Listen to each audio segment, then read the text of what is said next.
A lot of homeless people think that homeless people don't work. A good number, 40 to 50% homeless people find some way to work, to find some job, and they can't make enough money to pay for rent. What we found that even the house that we were able to get the family into was a result of foreclosures, and that is people made homeless. So we're in this kind of historical merry-go-round where the problems of homelessness wasn't the individual problem, it was a problem of this economic system. Hi, and Willie and I have been talking about this night and really excited to be here with everybody. We are going to talk about past poor people's movements and campaigns. And then I'll do a little bit at the end about maybe the lessons in the current, kind of what we're doing currently that's been informed by all this history that we're going to talk about tonight.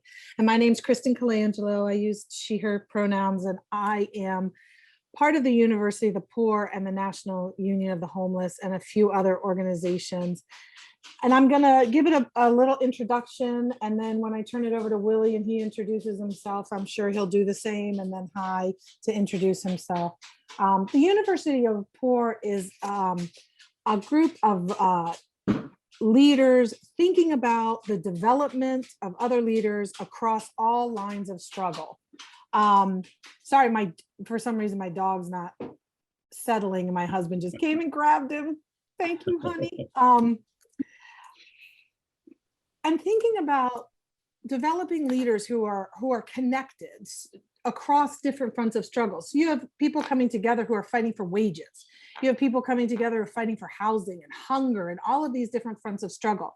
People come into the movement and become fighters from many different ways. And the University of the Poor thinks about leaders that are rising up out of the struggle, how to develop and connect them to each other, so that we have a network of leaders that are thinking about all these different fights and how to bring them together. If you've ever seen that, the picture of all the fish coming together to eat the shark, yeah, I think about that often. There was also a scene, I think it was in Nemo, where they all got caught in a net finding Nemo, and Nemo organizes them to swim down because they're all like swimming all over the place, and he organizes them all to swim down and pull the boat under, and they either die or cut the net off and they all go free. And I think about that we have the wage fight and the homelessness fight and the hunger fight and affordable housing fight. And if we don't all get together and talk about what is in common, because if you think of a huge oak tree, these are all the different leaves and limbs, right, of a cancer, of a source, of a cause, of a root, of a system that puts profit over people and kills people and is a killing system every day. So to start to see that these fronts of struggle are one fight, one group pulling the boat under, and I love the Martin Luther King quote, and I'm going to paraphrase it. Colleen, I am sure, knows this by heart much better than I do. Right before the launching of the Poor People's Campaign, Martin Luther King had a meeting where he people brought together across all fronts of struggle, a meeting that hadn't happened before. And he said he was very excited to be in this meeting with everybody, and that to build this type of political power, right, to unite the bottom, was the power we needed to make those that are desirous to say no to our class to say yes. And that's the kind of power that we're talking about. And the University of the Poor is a place where leaders are training. So there's political education and there's also organizing. How are we doing that? How are we building this mass movement to end poverty, not manage it, not do for, do with, to come together across struggle. And the University of the Poor, this partnership, thank you, Colleen and Hi, for pulling us into this partnership. and doing these classes together. It's just been super exciting. So I'm going to turn it over to, I assume Willie will go next, and then Hi's going to start us off tonight, correct? With the Poor People's Campaign and other historical lessons and stories. Awesome. So I'm going to turn it over to Willie. Thank you. Yeah, I guess what I'm going to do is just introduce myself. My name is Willie Baptist, like a Baptist church. I've been poor and all my life, and worked all sundry kind of jobs. I was steel organizer of the Steelworkers in the Steelworkers Union, and I had organized for about 10 years with the homeless union. I had become homeless and lived on the streets of Philadelphia for a while. And I'm with the University of the Poor, and like Kristen was saying, we're about uniting revolutionaries, and so that these revolutionaries can in turn unite our class, the class of people who are hurting, and that if we can't come together, then there's no way we're going to stop that hurt and get at the real root causes of it. So that's basically who I am. I'm happy to be here. The hookup, I heard a whole lot about my old friend Hi. I think we're about the same age, just to hook up with the brother and try to talk in terms of how we as revolutionaries can come together to make this a better country. So that's my introduction. I hope I did okay. Willie, is there anything you want to add about the University of the Poor? Well, the University of the Poor, like I say, is as you had indicated, is an organization of revolutionary leaders who is committed to uniting the poor and dispossessed. And we look at other leaders that have gone by, and we see that unless we understand the root causes of the problem and have leaders that are developed to understand the root causes of the problem, then we're going to be forever trying to, strike off a leaf or a branch of the problem and never get to the root. And so all the different fronts of struggle are like leaves and branches of a problem that is rooted in a class society, where the concentration of wealth is to ever greater fewer, and poverty is devastating more and more lives, especially in this period with the coronavirus. So anyway, the University of Poor, we recognize that there's no way that we're going to defeat the forces that we're up against. We're very sophisticated unless we match our sophistication with their sophistication. That the only way we can outfight our enemy is to outsmart them. And that means that theoretical and political education has to be at the center of our organizing. And so this is what the University of Poor is committed to. And I know NASA, I think, is committed to similar things, if not the same thing. And so, again, we're here to give you just a part of our experience with particularly the homeless union organizing that both Kristen and I was part of. And we want to draw some of the lessons and put that before you guys and have some discussion tonight. Okay. First of all, I want to welcome everybody here. We have some new people here that I one that I knew, others I'm getting to know, and I just want to explain a little bit about. We have pretty much the same ideology as University of the Poor, although we developed here in Alabama, and without knowing, the University of the Poor, and that we are pretty much talking the same philosophy, doing the same organizing. And our motto with the NASO is educate to organize, because we have so many organizers and organizations that go for a while and then they kind of just fizzle out. And some of that is they don't know the history a lot of it, or they move away from their values. And so we are about organizing, training revolutionaries.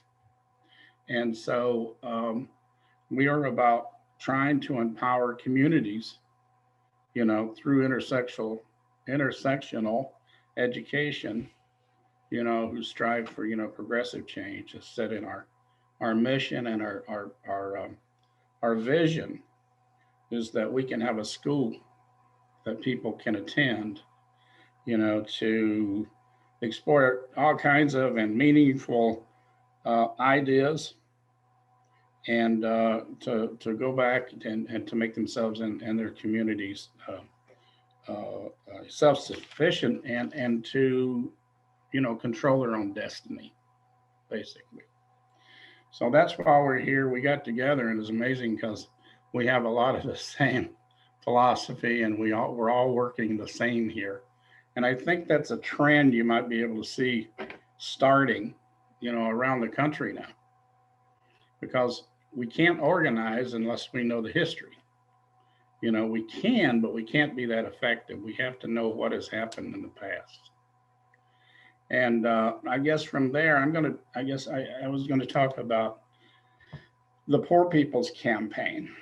And I'll tell you a little bit about myself. For those who may not know, I've been organizing for 50 years.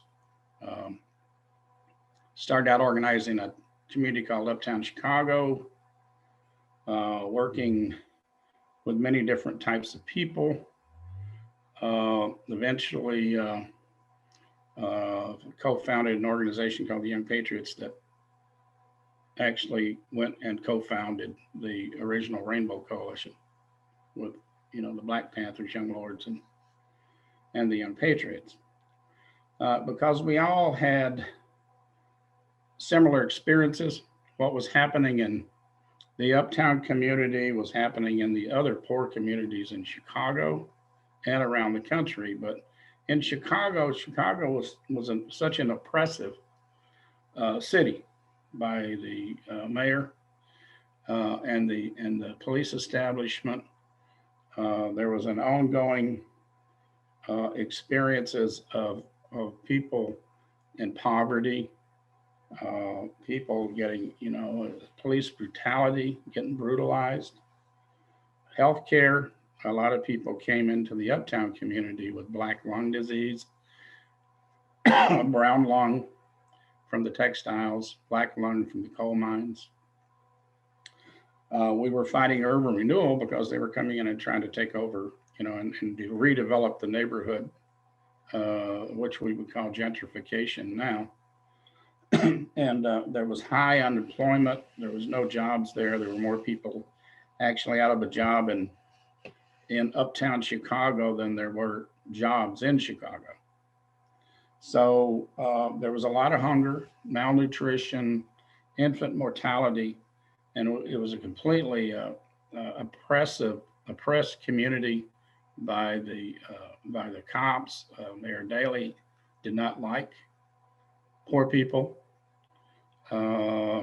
He especially did not like people that would be considered organizers or gangs, or people that would try to question his authority and try to take over some of the power. And so that's how, basically, in a nutshell, how the original Rainbow Coalition was formed.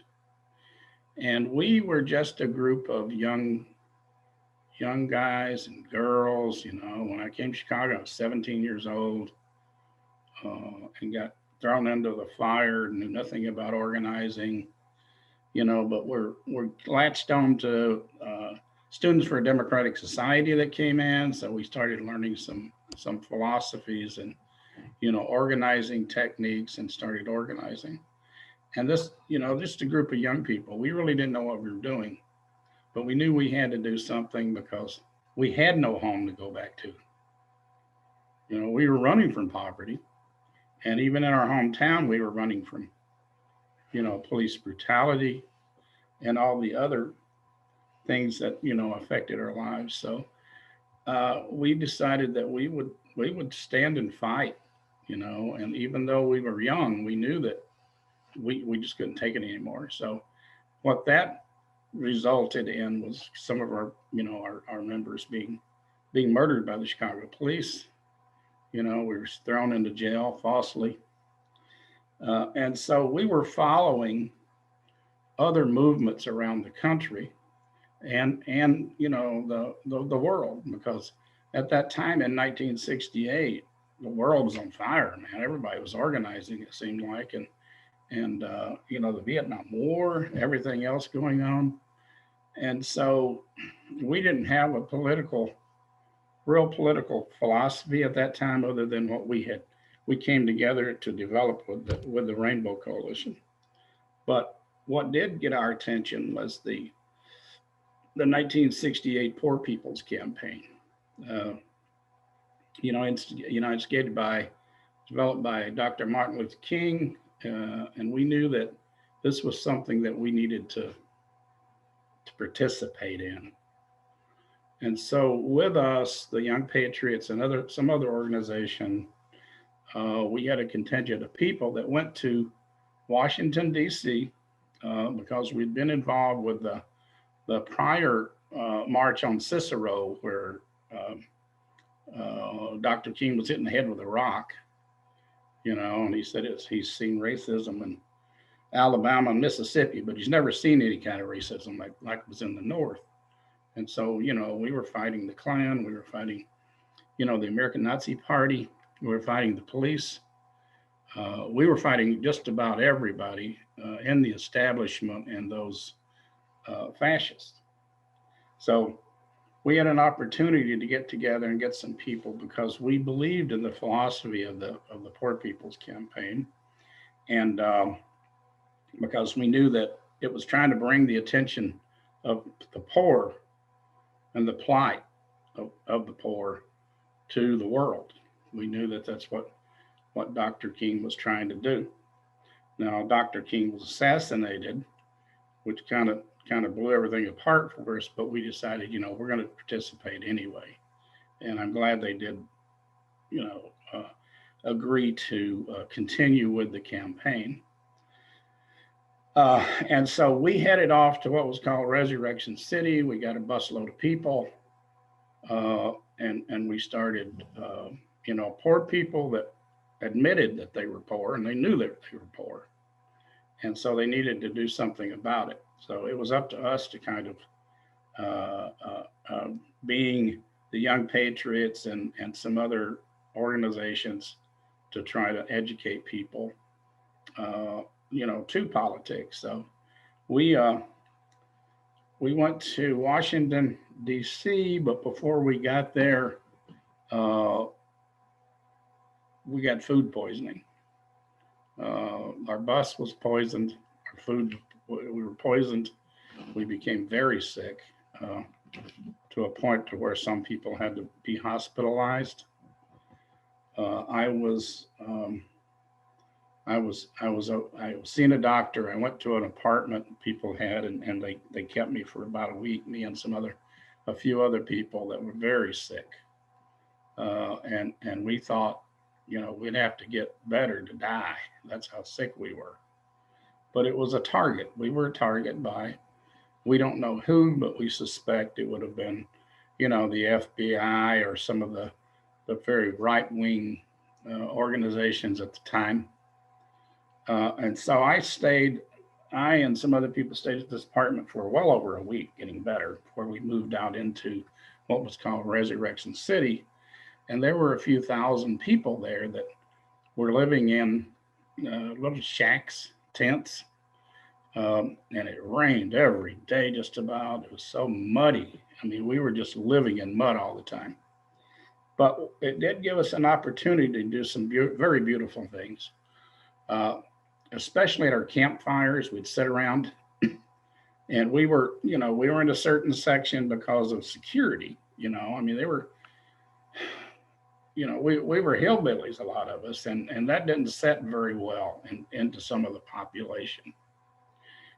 So we were somewhat protected over in there, and but we also had, we did have, Black people with us. We had American Indians, we had Puerto Ricans, we had some Asians, And it was like just this little rainbow coalition of people that came together. And we would sit around at campfires and in our meetings, and we would talk about political strategies. We would talk about, the different groups of people, what was happening in their lives, and giving support. We would also participate in, weekly or sometimes biweekly protests where we would go out and march and protest at the federal buildings, some of the federal buildings in the area. And we were by the Washington Monument at the reflection pool, I think is what they call it. But the Resurrection City actually started in April of 1968 and went into June. And they had a permit to use the camp, but that doesn't mean that it was respected by the authorities. We faced when we left there. If we went out of the camp, we faced, being brutalized or jailed, thrown in jail, or worse. Now, also we don't know who did it. We don't know who hired them, but there were some gang members from around from around the country, but we knew some of them in Chicago, and they were hired to go in and just cause trouble. And they didn't stay with us. They had a whole separate section where they were staying. And so there were fights that broke out that they would cause. There were reports of some people being, knifed. And so it wasn't all pretty. Okay. It wasn't sitting around singing Kumbaya all the time. It was very, very dangerous. But what was the beauty of it was that we could sit around and talk to each other and get to know each other, even though, we were Southern people considered to be hillbillies. We could sit around and talk to other Black people, the American Indian, the Puerto Ricans. I remember sitting there and talking to one of the American Indians, Native Americans, and he said, "I want all white people off of my land." And I said, "Well, I'm part Indian." He said, "Well, that part stays," But we formed a camaraderie. There were people there that lived with us. Pete Seeger was one of the people that lived with us. Those of you that might know who Pete Seeger is. There are people, all kinds of other, freedom singers coming through all the time. There were people from the Highlander Center in Tennessee. So it was fun, but we had to live with sloshing through the mud. We had to live with, the food supply would run low. They were, a lot of places in food productions had been influenced by Dr. King, and they had made a commitment to food. Well, a lot of that got cut off because it was prevented from coming into the camp. Okay, and so we knew that we were kind of in trouble when, even the water supply started getting bad. And this water supply, we were allowed to use some of the fountains in the park and stuff like that, but then that water started getting bad. People started getting sick. And so they were fighting us in the camp while we were living in the camp. But the whole purpose, of that was to bring to the world the attention of poor people, and the unemployment, jobs we needed, healthcare we needed, and we just needed to be treated as human beings. And so this was quite an education for me, and quite an education for some of the other young people and other, white people that went there. And this has had to be one of the major influences that on me to continue organizing, during my life. But, we look at it now, about 140 million people, you know, uh, living under the, poverty level or near it, because of the COVID and everything else that's going on. Back then people couldn't really get any credit. They had no way of getting credit. Most people in uptown had to go work in these day labor agencies, toiling in those with very dangerous jobs. They didn't have any representation because they didn't belong to a union. And I worked in those for a while, but I would also have to give some of my money to the managers of the day labor agencies in order to get a job the next day. Now, the unemployment was so bad that they also had blood banks next to these day labor agencies, and people would sell blood, in order to survive. I did a few times. I had to. And I am not going to say that I was always a perfect person. You know, I I never stole from people you know that couldn't afford it, but I did from a few people that could. So I'm not saying that it's perfect. We did have street sense. We had to do what we could do. Um, I only had a chance to stay there for about 4 weeks in Resurrection City, um, because I had gotten a gum infection or something, and some other people had got sick. I remember one of our organizers, Doug Youngblood, his wife got very sick, so we decided we had to come back to Chicago, and so we brought all that knowledge back with us, and it was just a wonderful, as far as I'm concerned, it was hell, but it was a hell that I think that we needed to put up with. We needed to learn from, and showing that these folks all around the country, what was happening in our neighborhood was happening in their neighborhoods, and we had to unite somehow, to make some of these changes. And I think it did make a lot of changes, in the country. But then, of course, you get these, you get people elected to office like later on with Nixon and Reagan, and these people who wanted to totally destroy, the unions and totally destroy the poor and working class people, and that's continued up until today. That philosophy. So we we had an opportunity, we took it, we learned, and I think that's something that's instilled in some of us, uh, all of our lives. And I think that's something that really, really made a difference in my life. And there was an opportunity that I'm glad I took, you know.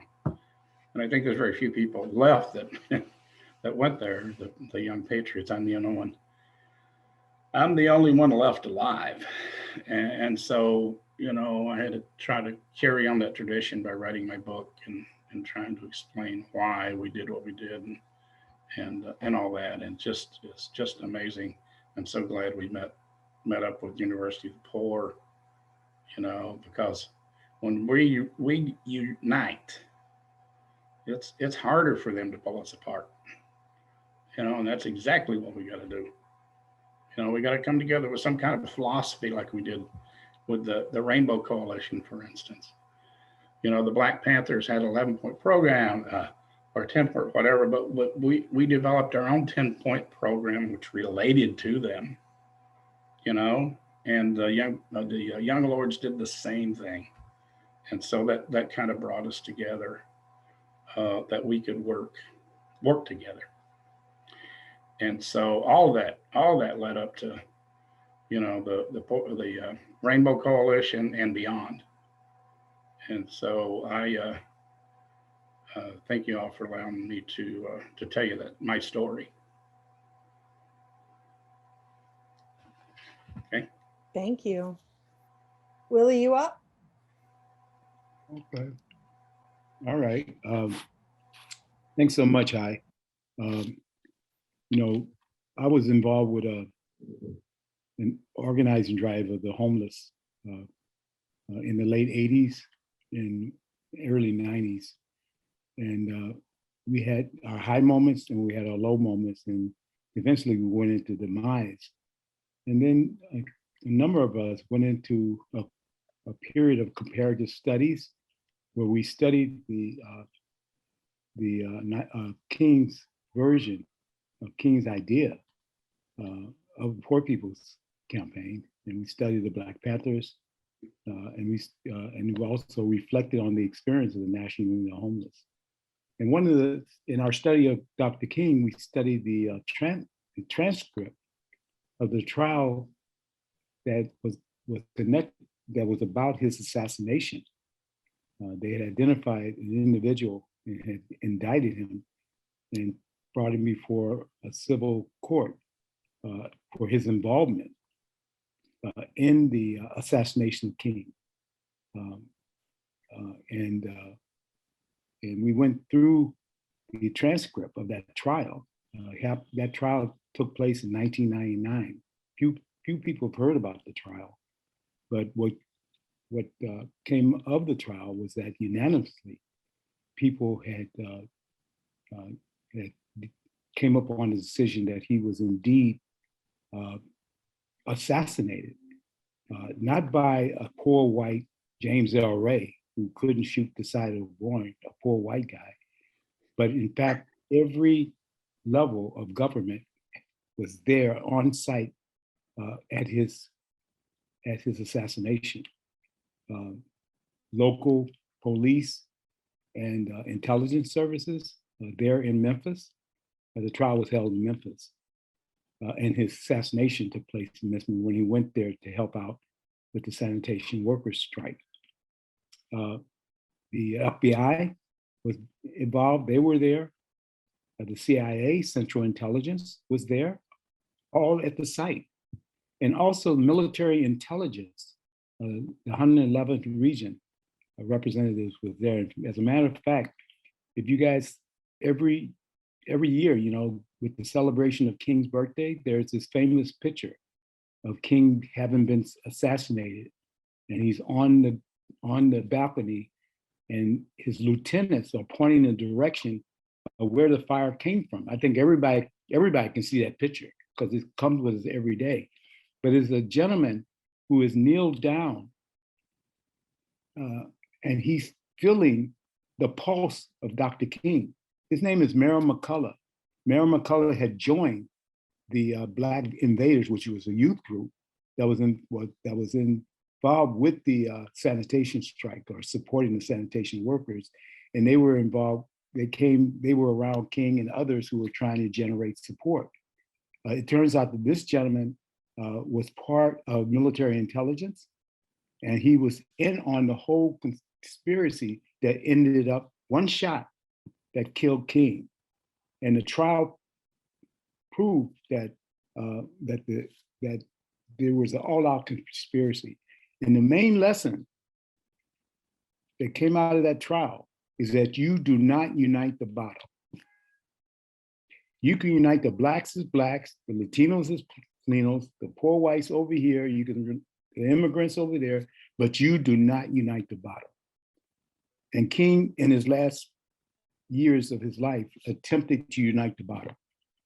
And I think the further lesson is that if we're going to try to unite the bottom, we have to systematically train and educate many Martin Luther King. Every one of us have to be Martin Luther King if we're going to unite the bottom. Because it's no accident that the bottom section of the population, of the class, of the poor and dispossessed, are the most disunited, the most racially segregated, the most disorganized section of the population that is the cornerstone of the political strategies of the powers that be, that uses us against each other and uses the poor to go fight the poor in other countries. And King was exposing that in his organizing of the Poor People's Campaign. and he became too dangerous, and they executed him. I'm saying that because this one of the real lessons of our experience in organizing the homeless union, those 10 years organizing drive, was that we needed to have a larger core of leaders who were committed and understood what we were dealing with when we was dealing with homelessness. At the height of our organizing drive, we organized anywhere between 25,000, 35,000 homeless men and women. We organized 25 locals in 25 states. At the height, those numbers was up there.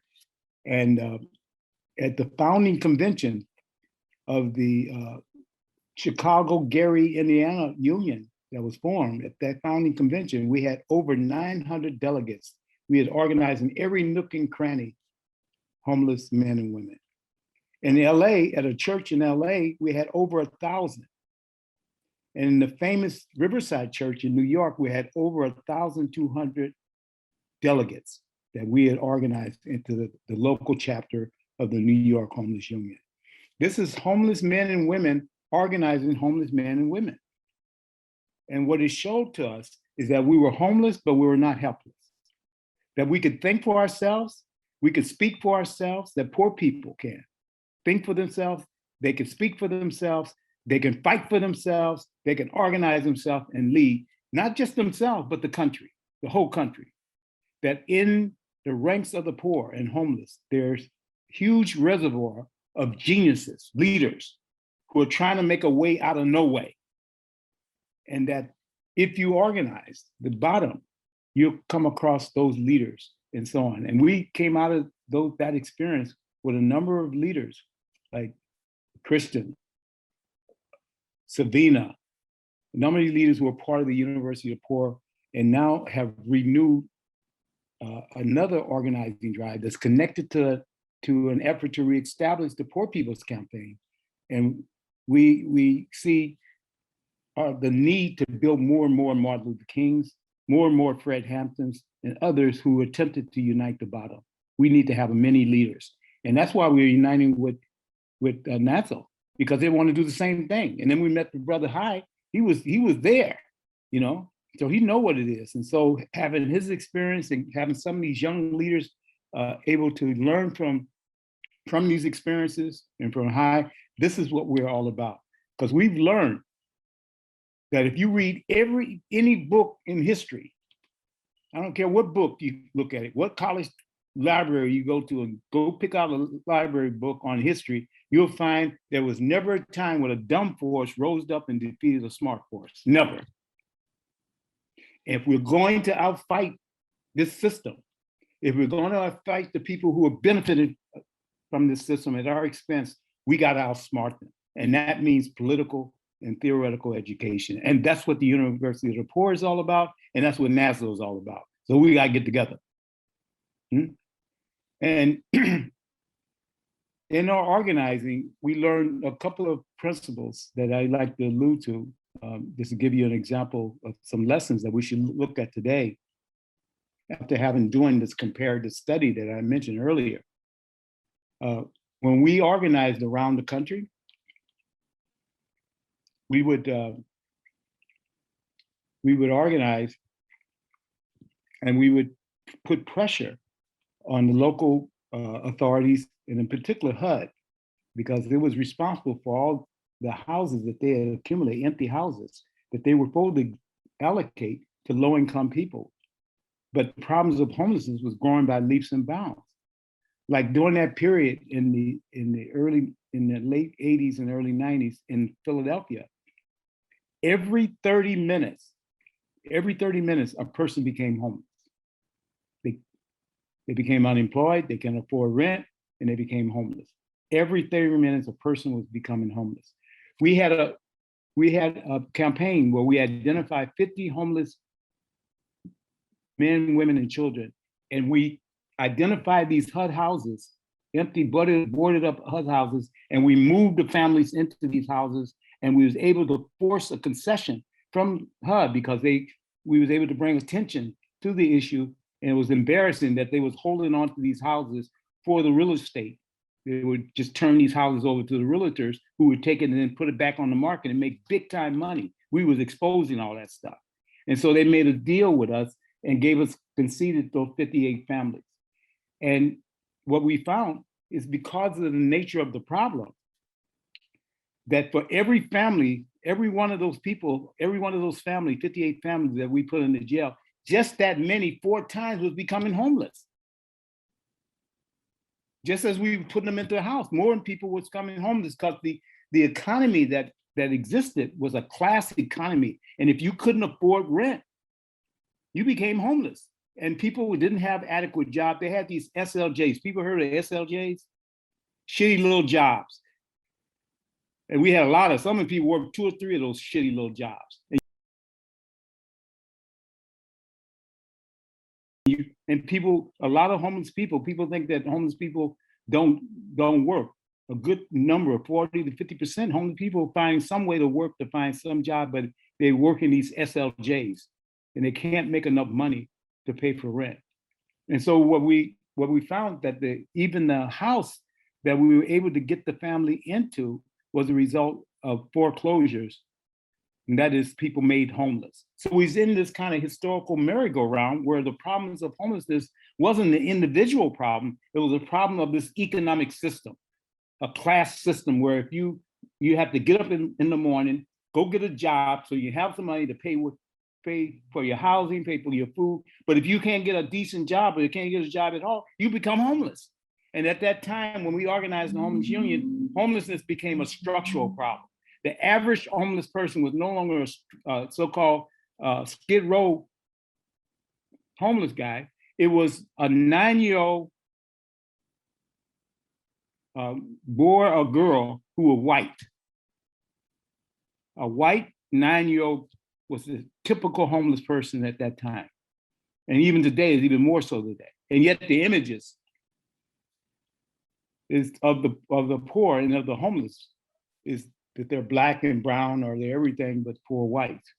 And today we, in our renewing this organizing drive, we've been organizing in California, in some of these small towns, and most of the homeless that we are identifying and organizing are black, brown, and white. Most of them are white in these small towns. And the class character of homelessness is very clear when you are organizing everybody who's hurting, everybody who's homeless. And that is a no-no in the society. That is a no-no. And that's why we created the University of Poor, is that in the organizing among the poor and among the homeless, we got to identify leaders and develop them into leaders. And for them to understand the root of the problem, being not because they're black or because they're women or because they're Latino or because they're immigrants, is because you have a system where housing is for profit making. It ain't about housing people, it's about making some money. And if they can't make money, your ass is in the streets, especially if you can't pay no rent. And we are learning that with this coronavirus, where their evictions are beginning to happen more and more people becoming homeless. And we're finding more encampments happening all over this country. In the richest country in the world, a country that has the capacity to produce a prefab house in 45 minutes, and yet people are going homeless, huh? And we see that we have to build organization among the poor and to unite them as a class if we're going to end this class system that produces homelessness and poverty. That's the lessons that we're learning, that we learn and we continue to learn in terms of organizing. The other thing that we learn is that collectivity produces creativity. It allows us to solve problems through a collective brain process. That it is stupid just to think only with your brain. It is smart if you think with your brain, plus the brains of others who can see your blind side. You can see what I can't see. And since we're dealing with a complex problem, it's best to have a collective brain thinking process than to have an individual trying to think through a thing. It is stupid just to think only with your brain. You know, you guys know that character in Dante called the Thinker. They got statues in these schools of the Thinker. Y'all, I know y'all can see it. He ain't thinking, he's taking a shit. He's taking a big old crap.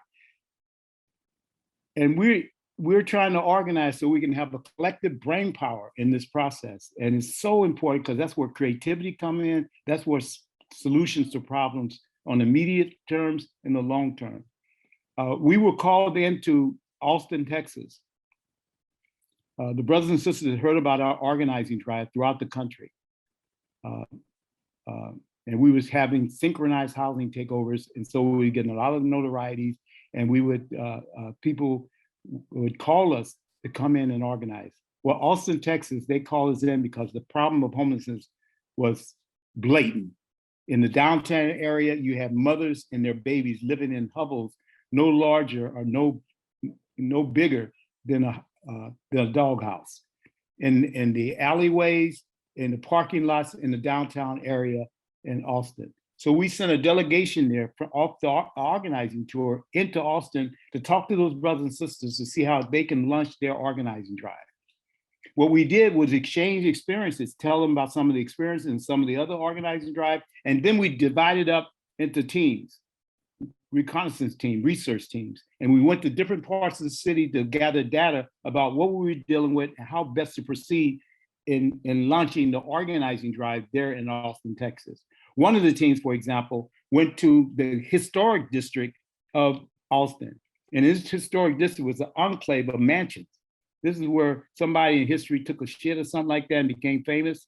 All these houses where somebody who was famous lived in those houses. So they made it a historic district. And the yuppies and the buffies and the tourists used to come there and go to that historic district.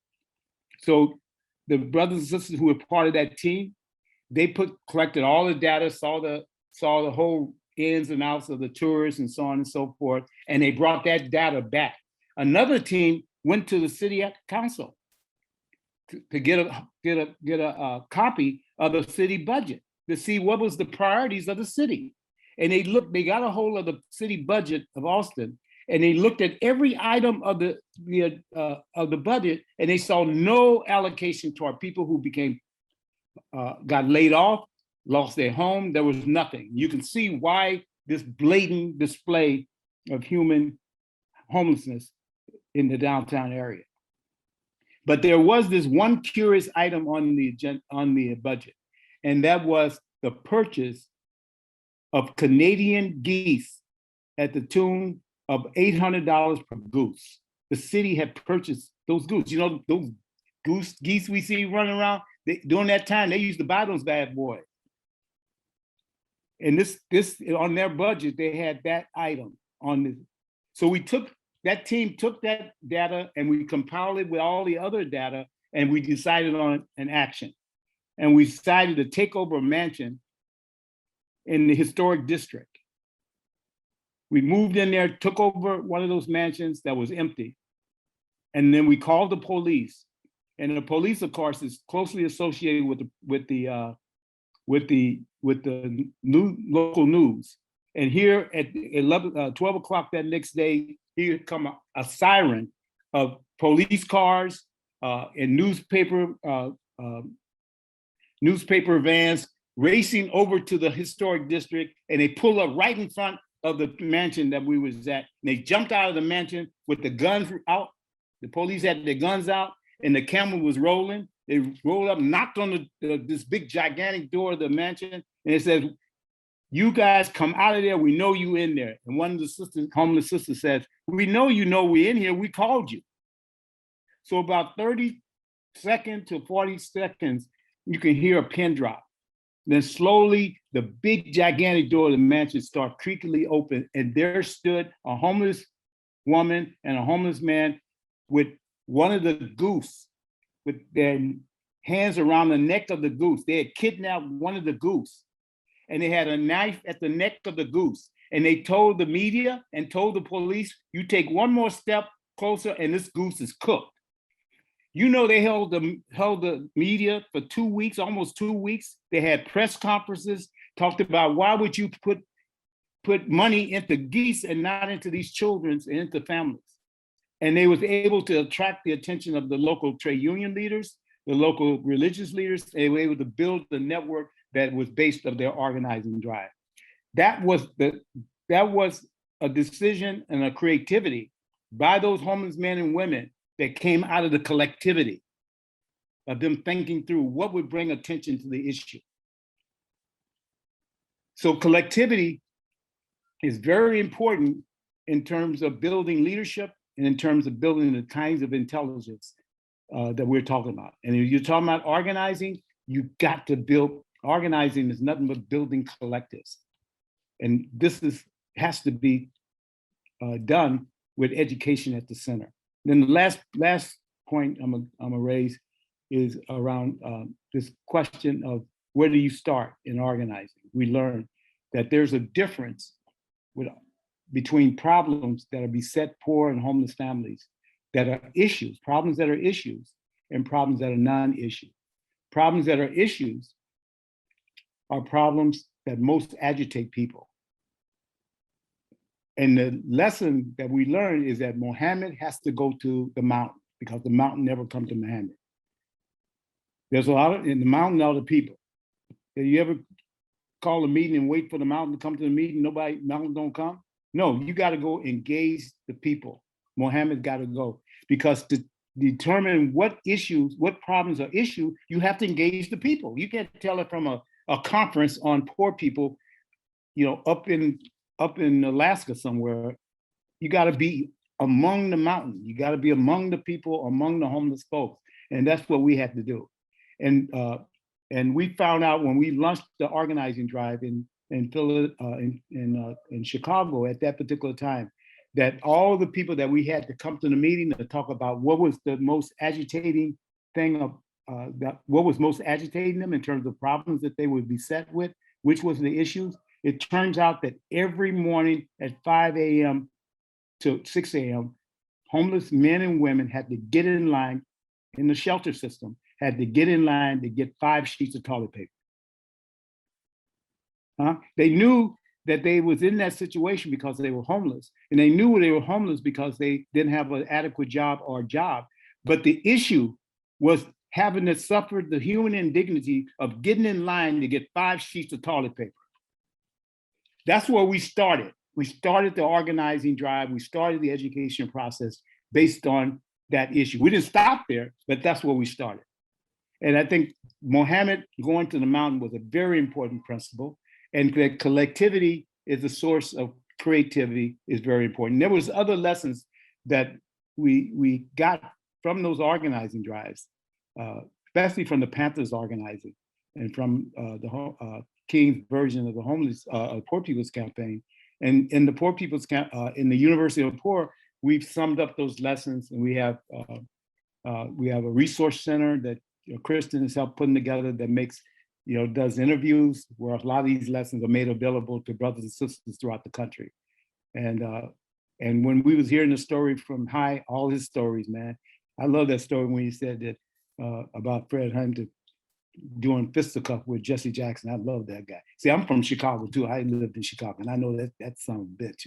I'm sorry. Maybe somebody might love Jesse Jackson, but I know who Jesse Jackson is because he's from Chicago. I know who he is, And when I heard Fred Hampton got into a fight, because I used to hear the story, Jesse Jackson, oh, I am somebody. And Fred Hampton used to say, oh, what? You're somebody? Then what? Who are you? And then he would say, I am a revolutionary. Yeah, that's what Fred Hampton used to say. And that's what we're trying to build at the University of Poor. And I think this is what NASA is trying to, definitely, if they're producing people like, hi, we want to produce more. Black, white, I don't care, green. If you're hurting, we're gonna come together because we know that together we get organized, we can kick hell. Our motto is you only get what you organize to take. If you organize a little bit, you can only take a little bit. You organize a lot, you can take a lot. We are dealing with a big problem. We got to have a big solution. That means we have to have a big organized movement. And the first step is organizing the organizers, organizing the leaders, and training those leaders and making them into Martin Luther King and Fred Hampton and Della Bakers and all the gallant women leaders that we there, Mother Jones. We got to have a whole lot of, hey, we had a lot of Mother Jones. We'd be well, we'd be halfway there. At any rate, that's my story. I'm sticking to it. I'll stop there, and we can entertain questions. Or Kristen, you was gonna. I actually think that's good if we can see where people are and what's on their minds, and then I can kind of just close out with some thoughts. But I think it'd be a good idea to open it up for a second. Few minutes just to see how things are falling on people, what's coming to mind, what are you thinking about? You have questions? I'll go. I'm thinking about the goose. That was a brilliant strategy because, you know, you're saying in so many words, look at you people. You think this goose is more important than us actual people without houses. Uh-huh. And I've seen similar tactics by other people. I can't pull one out of my hat right now, but yeah, I thought that was inspired. Thank you. I think we got to really, us poor folks, we got to really value our experiences, you know, make that available to other poor folks, because we've been taught to think that we can't do nothing. And si se puede. And some of these stories are great stories, both the negative stories as well as the positive. There's something to be learned from all these stories. Yeah, and if I tell you, you don't know what to do something.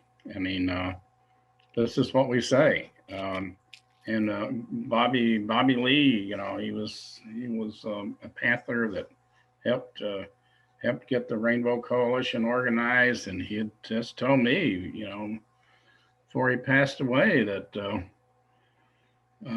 if you don't know where to organize, you may have heard this before. You go to your front door and you look out that way, and you go to your back door and you look out that way, and you go to the left, look that way, and go to the right that way, and then pick a direction. Because everybody needs something. Yes. And it's up to us just to do something. I don't care if it's helping somebody across the street. I don't care if it's, you know, helping somebody put the groceries in a car, or somebody needs their lawn mowed, or something. Mm-hmm. I mean, you got to show yourself. Yes. You know, but most people that I know of, they want you to show them, and you know, you can, but they got so much knowledge inside of them. And we were joking the other day about if you want to walk on water, you got to get out of the boat, right? At least. Yeah. And so, you know, that's what you do. And, you know, it brings so much, and I think it brings so much fulfillment in people if they just go do something. And even attending these classes, you know, that type of thing. So, you know, but anyway, meet people where they're at. Don't try to change people right away. They're the only ones that can change themselves, you know. Yeah. And that's what it's all about. That's what we try to do. Mm-hmm. Thank you. Thank you. That's right. Other thoughts or questions? Stuff bouncing around after hearing those amazing history that we are building on? I see some smiles. Go ahead, please jump in. I have so many thoughts and questions. One kind of theme has to do with trust and openness. Mm-hmm. That when you're creating tactics that involve supplies and that involve taking possession and occupation of property and geese, you kind of need to be able to be under the radar during the assembly of the tactic, and then, you know, make that call when you have occupation of the mansion and the goose. Mm-hmm. And at the same time, you know, you never know quite who to trust and who's going to be betraying you and ratting you out and killing you. So in terms of, you know, the old days versus today, we've got digital world, and the transparency is just extreme. Everybody's data is out there. Every person's out there. And how is the question of trust versus betrayal and transparency versus destructive secrecy. How does that play out in the digital age with what you're doing today with the University of the Poor? Well, I mean, in studying in this comparative study that we did in the experience of the Homeless Union and also with the Panthers, we learned that just basically this trust issue is at the bottom of organizing, and that organizing is more than mobilizing bodies. It's about moving hearts and minds. And in that moving hearts, you're dealing with questions of trust.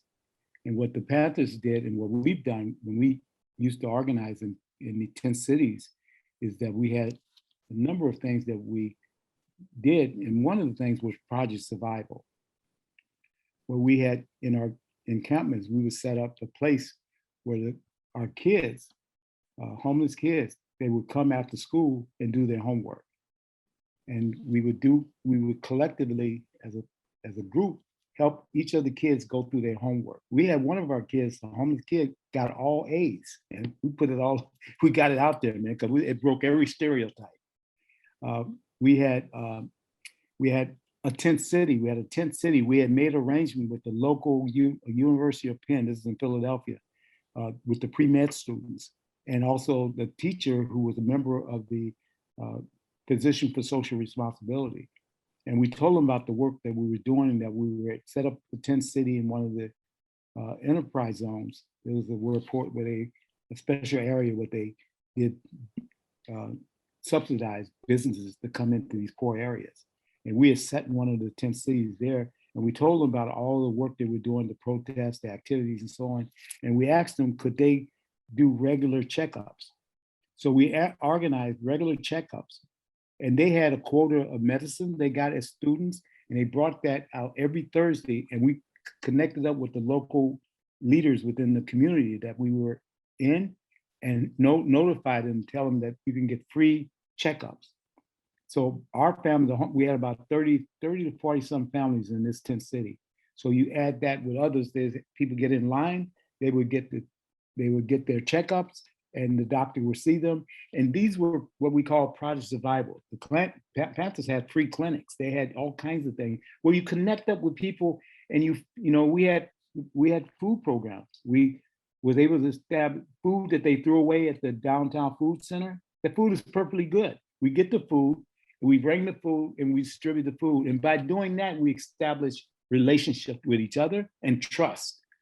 When you're feeding each other, you're living with each other, you develop trust. Because you're absolutely right. If you don't trust, you ain't got an organization, because the first pressure and attack, you fly apart. You also limited in terms of maneuverability. Like when we took over a welfare office, one of the organization, we took over a welfare office, and these action, you said another thing, that's another lesson, you got to plan. you got to prepare. 9/10 of what you do is in the planning. And so when we took over the house, what we did, when we set up a clandestine unit, because we had anticipated that if we moved into this, if we took over this house, this welfare office, that if we went in there and broke it out, it'd been breaking and entering. And so our legal strategy had to deal with a felony. And so we wanted to develop, not have that kind of legal strategy. So we had a clandestine unit of people that we can trust. I know it because me and my wife were part of it. And so we got a big old one of those crowbars, and we went and opened every one of those goddamn doors and so on. And so when the mothers walked into the house, into the welfare office, they just walked, it was unopened, it was open. They didn't break and enter. And so we had developed enough trust where we can carry out part of our work that had to be carried out secretly. Because some of the mothers that was involved, they didn't know what happened, but we had to do that. But that was a creativity that we had to do, but it was founded on what you were saying, Garrett. We're talking about building an organization, and an organization got to be like family, and you don't mess with family. You've got to develop that trust.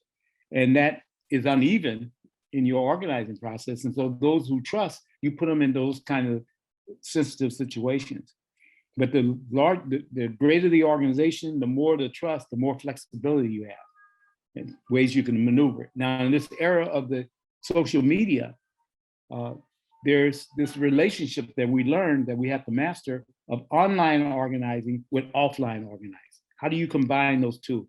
And every leader becomes a node or a nexus. That is to say, they connect with other leaders, but they connect online organizing with offline organizing. What we do offline, we talk about it on online. What we do on online, we say you need to come to our offline protest. So we were able to combine it. So in between that relationship, there's a lot of clandestine maneuverability. When you're offline, you're offline. And so there's a way in which we can maneuver, especially in this period, because with the internet, we are able to connect up internationally. Like we have a relationship with Abahali, which is the shack dwellers of South Africa. They went from 2005 from 300 members to now they got over 80,000 members, and they have shacks all over the place. And they've accumulated they created music, song, they use music, culture, everything. We're learning from them. And we can talk to them by way of the internet. Here's poor folks, homeless folks, able to talk to somebody in South Africa when way back when it cost, how much cost a plane flight to go to South Africa to have a talk with somebody in South Africa? We couldn't afford it, but now we can use the internet to have those kind of discussions and conferences. So I think the key though in any organizing is the first step is organizing organized. That is developing leaders who can think through the problem, can learn from other leaders and bring that to their thinking about their planning and organizing whatever action they're about to take on. And these are the lessons that we are having to look at and understand so we can, outfight our enemy by outsmarting them. First of all, we got to convince ourselves that we got a brain in our head because they didn't taught us that we're stupid. Somehow you got to have a shirt and tie in order to be smart. Like you guys know that Wizard of Oz, the scarecrow, he had to have a degree before he knew he had a brain. Hey, Tony. Yeah, I'd like to say something on that because I remember when we were organizing poor black and white public halls in Laurel, Mississippi, the seat of the Klan. They sent someone down from COINTELPRO to try to infiltrate our organization. We immediately started seeing red flags around him and we put him on the road.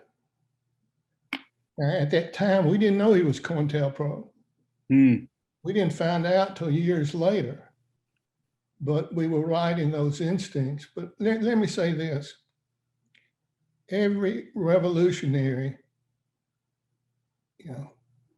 it's not about my personal security. It's not even about my life. And like Dr. King, I'd like to live a long time. But it is the life of the struggle. Yes. And the more people, just like it's been said, that are educated, can find their bearings and can pick up whatever baton there is and carry it on, that's our security. Yes. Thanks, Reverend.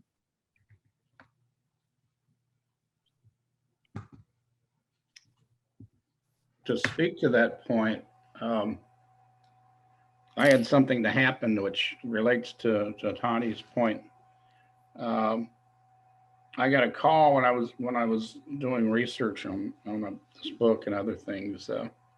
I got a call from a person who you may have heard of him, Scott Crow, who has written several books. And he called me and he said, hi, I want to fund the editing of your book. And I said, well, that's very nice of you, but why should you do that? He said, because you fed me in one of your programs. that's the paycheck right there. The other paycheck is Colleen's son, who I sent a book to him.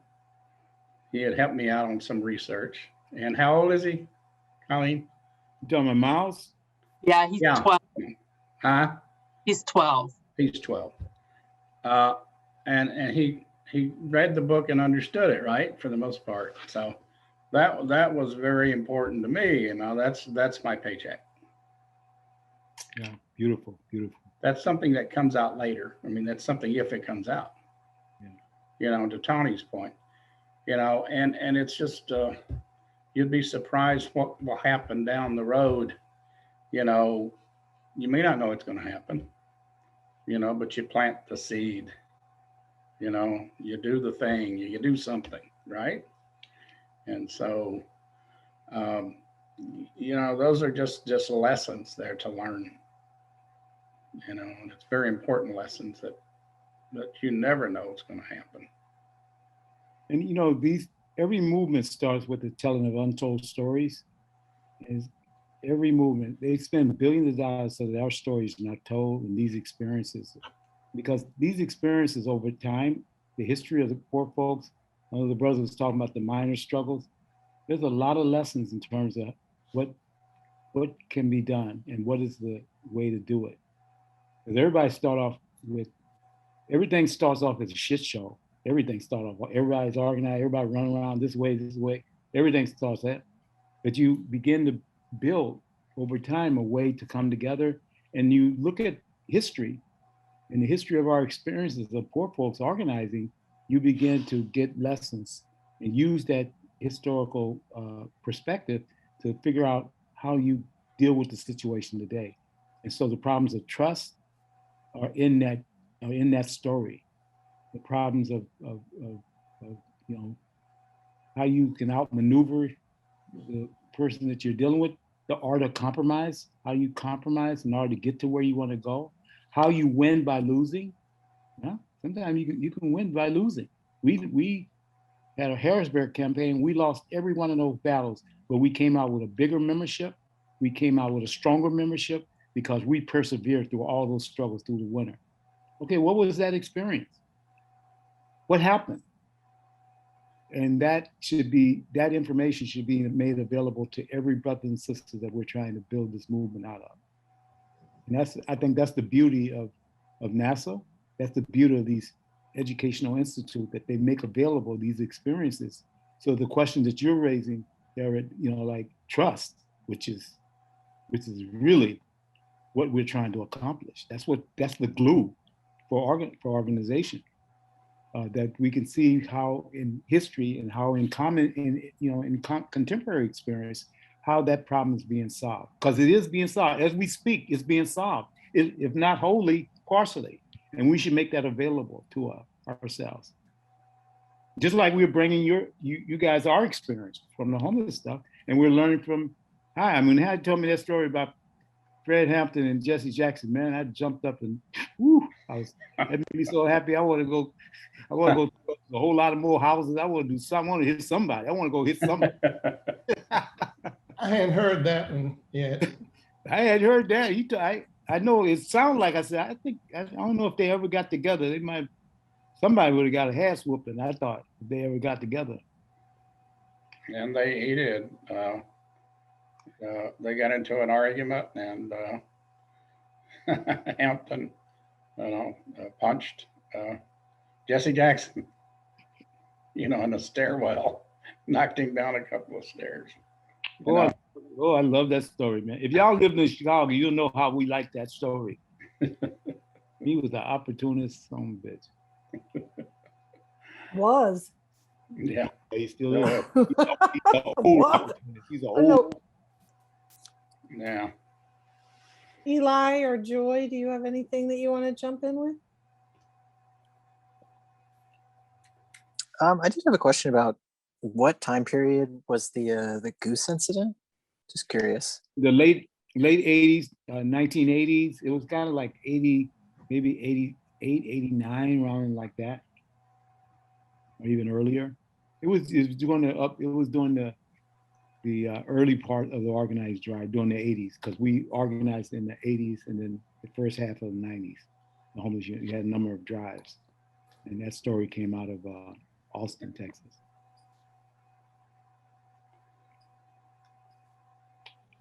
I would ask, did you guys ever work with any, be affiliated with any, recognized political parties? We utilized the electoral arena, and it just so happened, ironically, Jesse Jackson was running for president, and he was appealing to poor folks, and so we used that as an opportunity to get our message out, and we became, a number of the homeless union members became delegates to the convention, and one of the delegates was Savina Martin, who was the president of the Boston Union of Homeless, was in the international board. She's with us now. I'd love to have you meet her. She's the dynamite. She was former homeless, former veteran. And anyway, she is dynamic. And she spoke before the Democratic Party convention, and she turned it out. She got a standing ovation. She turned it out. And we used that to make connections, break, and build relationships that we was able to use in our ongoing organizing drive. And today, in our organizing, in Salinas, Wes White, who's the officer, homeless union officers there in Salinas, he's ran for mayor, he ran for city council. And the first time he ran, they disqualified him because he didn't have an address. And so we made a fight that he was a citizen, that he should have the right to run.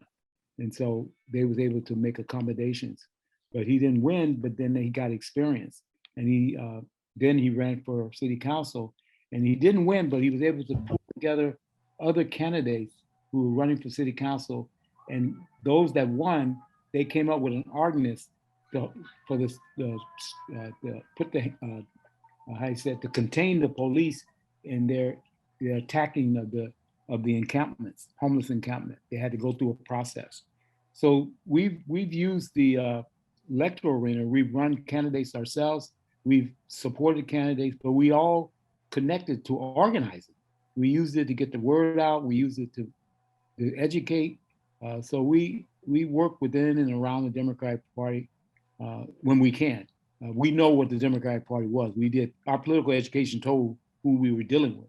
So we knew how to compromise and how to work with it, but we kept our eyes on the prize. And that was, whatever we do it for purposes of organizing. That's totally what Kali Akuno says down from Cooperation Jackson. Mm. You run in elections not to win, but to find your people. That's what we did. We had, when you run, you got to be serious, though. You got to seriously try. But also, he says that you do not sacrifice the long-term goals to the short-term goals. You're talking strategy and tactics, my lady. We're gonna have to teach this class now. Next time. That's right. That's right. Bring it. I just want to kick some ass. That's all. Yep. Oh, Joy, where did you come from? We need to swap numbers. Ooh, that's my language. You speaking my language. I'm trying to keep my ass from being kicked, because I've been getting my ass kicked for a long time. It's time for me to try to kick some more. That's right. She kicked my ass in her class, our organizing class. So. We had some similar examples in organizing. When we were organizing the poor black and white woodcutters in Mississippi. It was a governor's race that year. Charles Evers, the brother of Medgar Evers, was running for governor. And this was in 1972. And the white woodcutters wanted to go talk to Bill Waller to get his support. He was white, lawyer, running for governor. And we already knew what he was going to say, but it was a lesson for them to learn themselves. He slammed the door in their face. So I said, well, let's go talk to Charles Evers, because I worked setting up a voter registration drive in Mississippi for John Lewis and Julian Bond for the Everest campaign. They went to see Charles Evers. It was, black and white woodcutters. They looked like they'd just come out from cutting wood. And he treated them like royalty. He said, sure, And so then he got $30 a week from the National NAACP for strike benefits, which was a good bit of money back then. I saw white woodcutters cash their check, and before they spent on anything else, they turned around and paid their dues to the NAACP. Taking a lesson from that in 1988, that was when Jesse Jackson ran for president. International Paper Company here in Mobile employed 800 workers. They locked the union out. They didn't go on strike, they locked them out. And that union had been run by the Klan. And the president of the Labor Council was also a Klansman out of the International Paper. So we got with Michael Figures, someone that worked with the New South Coalition. I was president of the union there at the shipyard. We got Jesse Jackson to come down. He packed out a white church with black and white workers and did everything he could then to support them. He appointed a wife of one of the white union members as a delegate to his convention. And he carried Mobile County. Jesse Jackson did it. Yeah. Presidency. Yeah. And it pretty well after that, it busted up the Klan at that one plant. So that's kind of how we used it down here, That's a good Just story. wanted to share that. That's a good story. These stories are so valuable because we've been taught that we can't do nothing. And these stories are stories of accomplishment, of geniuses, of people really thinking through what they're dealing with and coming up with creative solutions. Especially when you're trying to organize the most disorganized, most disunited, most racially segregated section of the population. That's what we're trying to do. And because the only way you're going to really change anything or any society is not from the top down or from the middle up, from the bottom up. And you got to start your organizing among the people who are hurting, who have the least interest in keeping that status quo. And I think all the experience that we can gather and the stories that we can gather, the untold stories we got, the stronger we're going to be in terms of learning from those stories and also getting a sense of we're not helpless. We don't need somebody else to come save us. We save ourselves.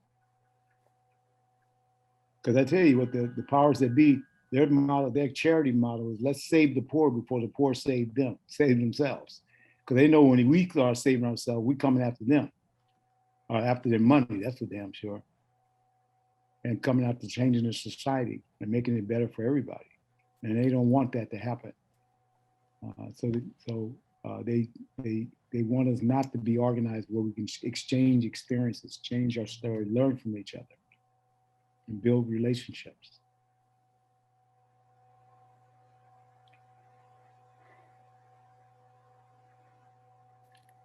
Other comments, other comments, other questions?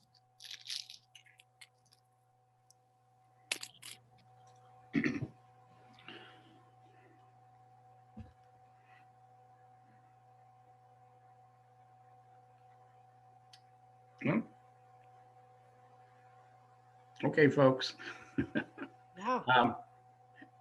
Next week we have Reconstruction, right? Yeah. That's going to be an amazing class. And I'd suggest that everyone be a part of that class. And I'm going to really, really try to get some people there too. you know. And I guess if there's no more questions. We really appreciate everybody being here. You know, they're great Thank new you. guests. Listening, love to thank you for being here and listening to us. And That's right. Yeah. the comments was very helpful. Thanks to everybody who spoke. It was really, I took a lot of notes.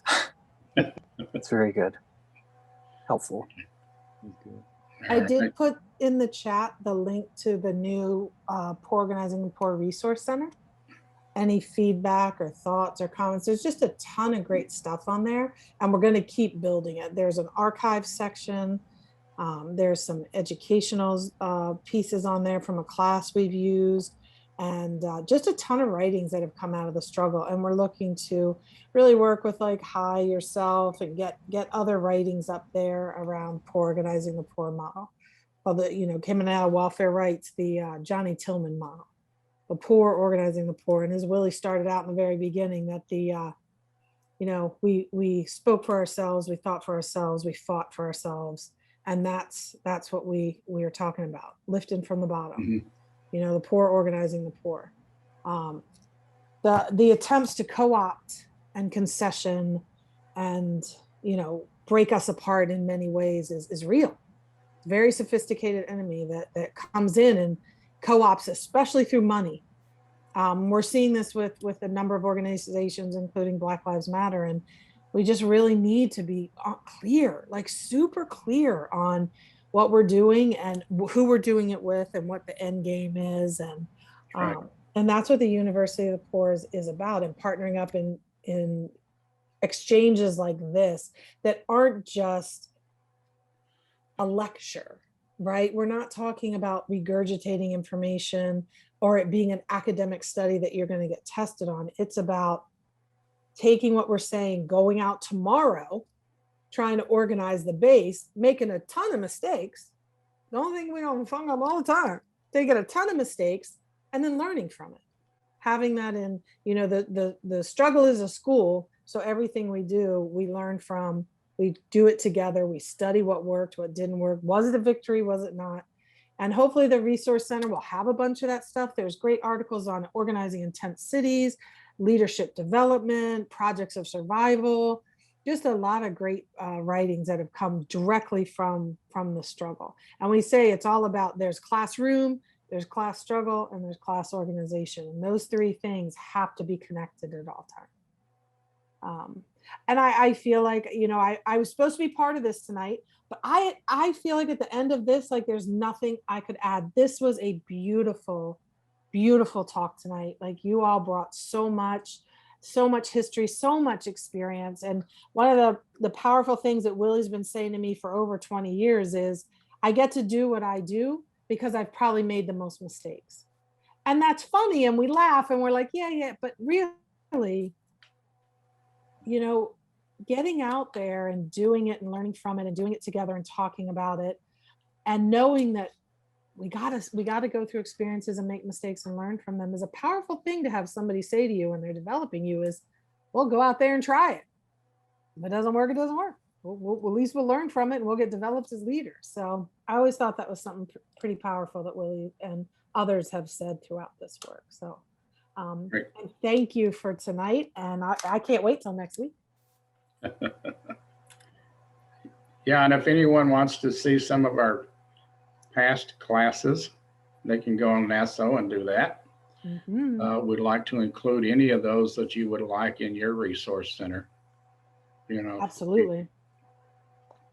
So. Yeah, for sure, Ty. Yeah. Awesome. Thank you all. Thank you. Y'all take care. Yeah, Have a good night. Be safe, everybody.